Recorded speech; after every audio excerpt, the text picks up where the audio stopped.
Assalamualaikum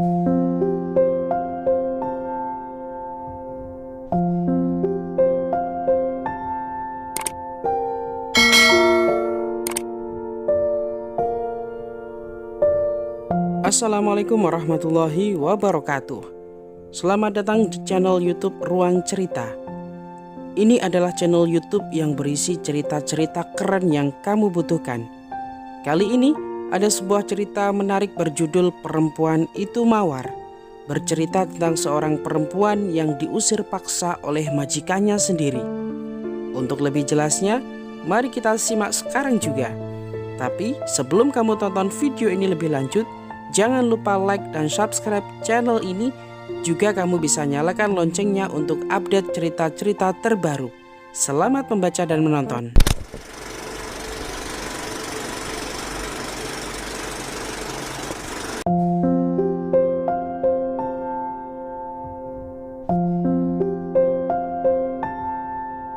Kau babu tak berguna. Aku tak membutuhkanmu lagi. Tak sedikit pun Mawar mencaci maki majikannya meski ia sudah diperlakukan sedemikian kasarnya. Di teras rumahnya bergaya Eropa itu, ia terus memohon dan melingkari kaki majikannya supaya menarik kata-katanya, tak memecatnya. Tapi sang majikan tak memedulikan ratapan dan permohonan Mawar. Tetap ia disingkirkan dari rumah itu karena hanyalah seorang babu. Tubuh Mawar terkulai lemas di lantai teras. Ia tak menyangka hidupnya akan berakhir seperti ini. Namun setelah beberapa menit, ia mencoba bangkit. Kalau ini sudah menjadi nasibku, tak mengapa, aku menerimanya. Tetapi hidup terus berjalan dan aku harus tetap melanjutkan hidupku. Langkah kakinya kemudian menuruni tangga sambil membopong tasnya, meninggalkan rumah angkuh itu. Tempat tinggal kini Mawar tak punya. Keluarga, apalagi. Ia sudah ditinggal mati bapak dan ibunya semenjak masih kelas 6 SD. Pendidikan SMP-nya pun tak pernah tuntas karena telanjur dijual oleh Mbak Tumi, kerabat dekatnya yang mengasuh Mawar sejak orang tuanya meninggal, kepada orang kota dengan harga murah karena waktu itu terlilit utang. Seharian Mawar memutar-mutar tak jelas di ibu kota, melintasi jalan-jalan asing, toko-toko pakaian dan perhiasan. Pernak-pernik kehidupan kota besar ia lihat dengan takjub di bawah sengatan matahari. Kendaraan pun ramai, berseliweran. Selama hidup di kota jadi pembantu, majikannya tak pernah mengizinkannya keluar rumah untuk menghirup aroma perkotaan. Emper toko menjadi tempat singgah meredam lelah ketika ia sudah capai dan ngos-ngosan setelah berputar-putar tak jelas di kota metropolitan itu. Mawar membuka tasnya. Namun di sana tak ada sisa uang banyak. Hanya ada beberapa lembar uang yang hanya cukup membeli satu bungkus nasi dan sebotol minuman sebagai pengganjal perutnya. Majikannya sungguh tega tak memberinya pesangon. Tapi terlepas dari itu semua, Mawar mencoba membesarkan hatinya untuk tidak membenci atau mengutuki majikannya. Mawar terlunta-lunta. Ketika malam tiba, ia berusaha mencari tempat istirahat. Ia ingin tidur. Ia sangat kelelahan. Dilihatnya ada tumpukan koran di tong sampah di depan pasar swalayan. Mawar mengambil koran itu dan menghamparkannya untuk alas tidur di emper toko. Sebelum tidur, ia berdoa, "Oh Tuhanku yang Maha Cinta, jagalah tidurku dalam kedamaian. Berilah pengampunan padaku dan orang-orang di sekelilingku atas perbuatan dosa yang disengaja atau tak disengaja hari ini. Oh Tuhanku, Aku mencintaimu segenap jiwa dan ragaku. Selepas sembahyang subuh di masjid pinggiran kota, Mawar langsung mendatangi perumahan elit. Di sana ia menawarkan diri jadi pekerja atau pembantu rumah tangga. Mawar siap melakoni pekerjaan itu. Mawar pun bernegosiasi dengan beberapa pemilik rumah yang disambanginya. Sangat disayangkan, usaha yang melelahkan itu tak membuahkan hasil. Kami sudah punya pembantu, kebanyakan kata mereka. Meski kecewa, Mawar berusaha berlapang dada menerimanya. Engkau, Tuhan, selalu menguji usaha setiap hamba sebatas kemampuannya, batinnya. Mawar kemudian menepi, duduk di bawah ringin sambil menyaksikan anak-anak kecil berseragam bersama ibunya pergi ke sekolah. Melihat keceriaan anak-anak itu, pikiran Mawar melesat ketika masih di pedesaan dulu.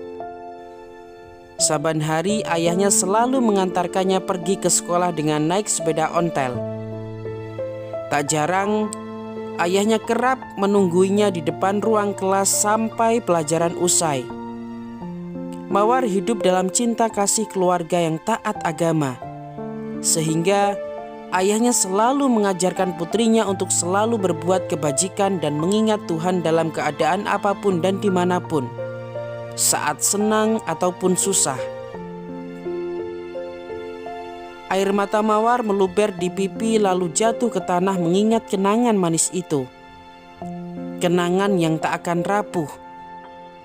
Kenangan yang tak akan tertelan masa. Kenangan yang harus ia simpan dan rawat baik-baik di sudut hatinya. Mawar masih terombang-ambing di jalanan ibu kota, menjadi perempuan kebingungan, menyatu dengan kebisingan dan kemacetan kota. Ya Rahman, Ya Rahim, Ya Malik, Ya Kudus, Ya Salam. Di saat-saat seperti inilah hatinya berusaha mengingat Tuhannya. Bibir dan hatinya bergetar mengucapkan kata-kata agung itu. Mendadak ada mobil melesat dan berhenti di depannya tiba-tiba. Seorang laki-laki gagah keluar dari mobil dengan penampilan rapi dan tampan. Alis Mawar berpaut. Lelaki itu tiba-tiba berkata, "Saya membutuhkan orang untuk mengurusi rumah. Jika kamu tertarik dan berminat, silakan masuk mobil dan ikut saya." Muka Mawar cemerlang seketika. Ini kemurahan Tuhan. Ini kuasa Tuhan. Tanpa pikir panjang, Mawar menerima tawaran lelaki itu dengan bersemangat. Dengan kecepatan sedang, Mawar dibawa ke rumah lelaki yang baru dikenalnya itu. Bratajaya, nama lelaki baik itu, mengajak Mawar berkeliling di rumah megahnya bertingkat 2. Betapa di sana banyak perabotan-perabotan mahal. Kekaguman Mawar tak henti-hentinya meluap. Dua matanya melingkar takjub. Lantai rumah itu dari marmer dan mengkilap. Banyak kamar-kamar luas, lukisan-lukisan besar terpajang di dinding. Rumah itu lebih gedongan dibanding rumah majikannya dulu. Tuan tinggal sendirian di rumah ini? Seloroh Mawar pada Bratajaya. Matanya masih menerawang langit-langit. "Ya, saya sudah beberapa tahun lalu tinggal sendiri di rumah besar ini. Maka dari itu, saya butuh seorang cekatan untuk urusan dapur, urusan rumah. Sering saya kewalahan melayani para tamu. Maklum, sudah setahun ini saya jadi kepala desa. Jadinya sangat sibuk sekali." "Apa Tuan tidak punya istri?" Kata-kata itu tiba-tiba terucap. "Saya masih sendiri.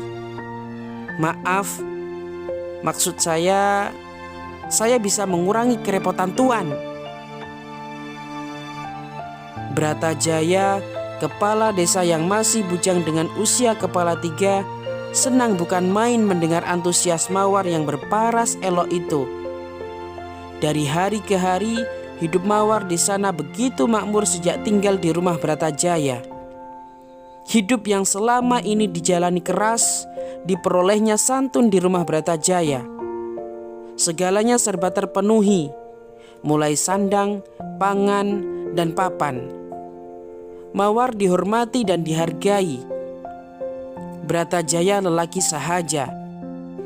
Inilah hidup di dunia sesungguhnya, saling hormat dan melengkapi. Rumah itu dipenuhi kedamaian. Sering Bratajaya mengajak Mawar keluar rumah sekadar jalan-jalan atau membeli beberapa potong pakaian dan kerudung baru untuk dihadiahkan pada Mawar. Di akhir pekan yang syahdu, Mawar diajak melancong ke pantai menikmati panorama alam. Tuan tak pantas mengajak saya untuk jalan-jalan. Saya hanyalah seorang pembantu miskin yang hidup di kota besar, kata Mawar menolak tawaran majikannya itu. Setelah Bratajaya membujuk berkali-kali, akhirnya Mawar patuh dan merelakan dirinya menemani Bratajaya. Angin pantai berembus lembut menerpa wajah Bratajaya dan Mawar. Mereka berdua berjalan-jalan menelusuri pantai. Ombak mendebur bergulung-gulung. Senja sebentar lagi rekah dari barat. Beberapa menit kemudian, momen yang ditunggu Bratajaya datang. Angin makin sepoi. Burung-burung beterbangan menuju sarang. Harmonisasi yang memukau. Maukah kau menjadi pendampingku? Kata Bratajaya tanpa ragu-ragu. Kata-kata itu mengagetkan Mawar di waktu senja. Mawar gagap. Tak pernah terlintas sekalipun kejadian seperti ini. Apa yang lebih dari saya? Saya miskin.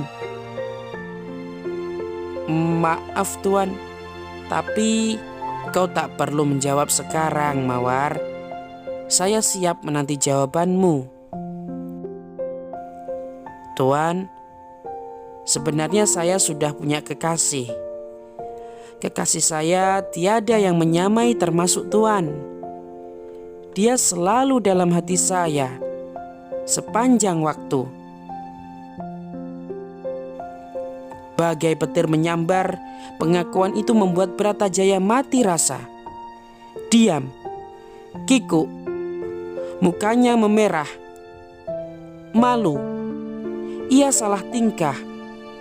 Untung senja makin rekah sehingga tak tampak wajah canggungnya. Kekasihku gaib dari penglihatanku, Tuan. Kata-kata itu tak terdengar di kuping Bratajaya, sebab kakinya terlanjur meninggalkan pantai. Kabar ada perempuan cantik berkerudung nan memesona yang tinggal di rumah Bratajaya tersebar di kota. Bratajaya sungguh heran. Sekarang makin sering pejabat pemerintahan kenalannya mendatangi rumahnya. Duda, bandot, hingga bapak-bapak beristri 2 tak ingin ketinggalan menampakkan wajah sok tampannya di depan Mawar. Mata mereka tentu saja jelalatan. Di ruang tamu itu, para lelaki berkumpul layaknya menunggu arisan dikocok. Harap-harap cemas, berdebaran. Mendengar ocehan-ocehan optimis dari para pejabat itu, Bratajaya membatin. Kalian pasti juga ditolak mentah-mentah.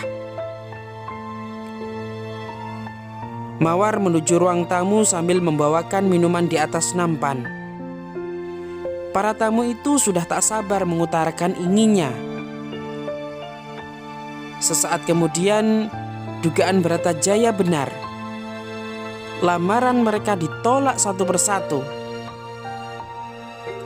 Aku kaya, punya uang dan rumah banyak. "Mengapa kau menolakku?" geram duda beranak satu. "Kau perempuan tak tahu diri," seru bandot tua menikam hati Mawar. "Sungguh, harta bukan persoalan utama, Tuan," kata Mawar. "Bagi saya, itu sebuah cobaan dari Tuhan." "Hah, alasan? Apa kau tak ingin menikah? Sombongnya kau. Kau akan jadi tua peot sendiri," timpal bandot tua meledak-ledak. Yang lain hanya memendam kemarahannya dalam hati. Sialan si Mawar. "Saya minta maaf kalau menyakiti hati tuan-tuan.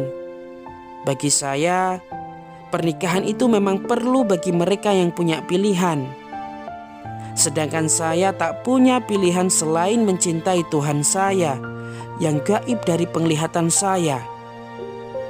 Dialah sejatinya kekasih. Saya tak punya apa-apa di dunia ini, tuan-tuan. Tak ada yang saya banggakan dari diri saya. Saya di bawah perintahnya." Sekejap ruangan itu menjadi hening. Orang-orang itu menunduk merenungkan ucapan Mawar barusan. Bojonegoro 2015.